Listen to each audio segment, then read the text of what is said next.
Hello বন্ধুরা, কেমন আছেন সবাই? আশা করি ভালো আছেন। মাইক্রোবায়োম বলতে সাধারণত মানবদেহের কলা ও জৈব রসের উপরিভাগে ও অভ্যন্তরে বসবাসকারী সব ধরনের অণুজীব সম্প্রদায়কে সমষ্টিগতভাবে বোঝানো হয়।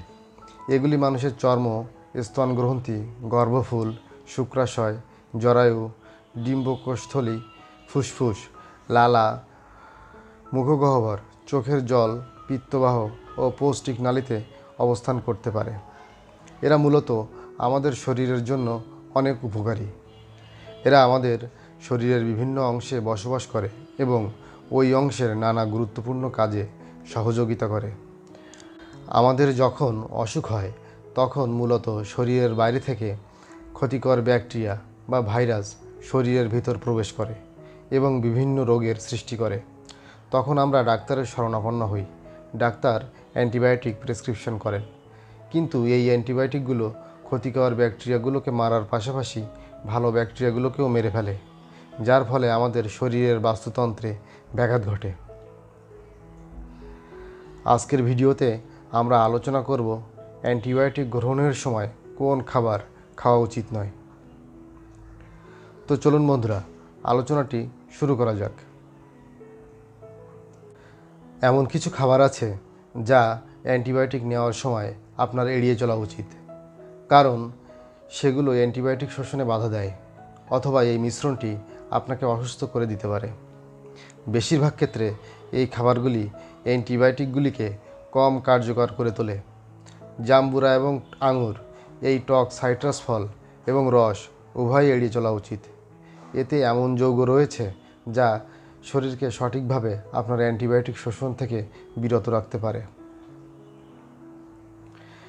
কিছু গবেষণায় দেখা গেছে অতিরিক্ত ক্যালসিয়াম এবং ক্যালসিয়াম সমৃদ্ধ খাবার অ্যান্টিবায়োটিক শোষণে হস্তক্ষেপ করতে পারে। তবে সেরা ফলাফলের জন্য আপনার অ্যান্টিবায়োটিক শেষ না হওয়া পর্যন্ত গাজনযুক্ত বা ফার্মেন্টেড খাবার যেমন দই, মাঠা, পনির ইত্যাদিকে আপনার ডায়েট চার্টে রাখুন, কারণ এই সমস্ত খাবারে প্রচুর পরিমাণ ভালো ব্যাকটেরিয়া থাকে যা আমাদের শরীরের এই অ্যান্টিবায়োটিকের খারাপ প্রভাব থেকে মুক্ত করতে সাহায্য করে। অ্যালকোহল এবং অ্যান্টিবায়োটিকের মিশ্রণ অনেক অপ্রীতিকর পার্শ্ব প্রতিক্রিয়া সৃষ্টি করতে পারে। এর মধ্যে সবচেয়ে সাধারণ হলো বমি বমি ভাব বেড়ে যাওয়া, পেটে ব্যথা, মাথা ঘোরা এবং হার্ট রেট সংক্রান্ত সমস্যা।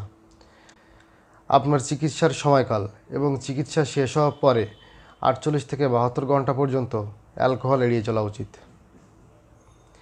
চিনি এবং খামির, কিছু রোগী বিশেষ করে মহিলাদের অ্যান্টিবায়োটিক ব্যবহারের ফলে ক্যান্ডিডা সংক্রমণ হতে পারে। ক্যান্ডিডা সংক্রমণ এড়াতে চিনি এবং খামিরযুক্ত খাবার এড়িয়ে চলুন।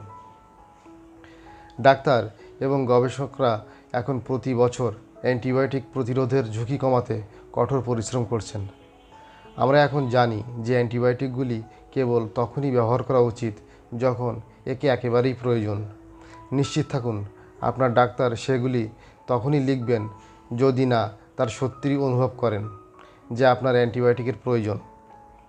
এগুলি সঠিকভাবে গ্রহণ করায় প্রক্রিয়াটির মাধ্যমে রোগ প্রতিরোধ ক্ষমতাকে পুনরুদ্ধার করুন এবং দ্বিতীয় কোর্সের প্রয়োজনীয়তা হ্রাস করুন। আজ আর না বন্ধুরা, আশা করি আজকের আলোচনাটি আপনাদের অনেক ভালো লেগেছে।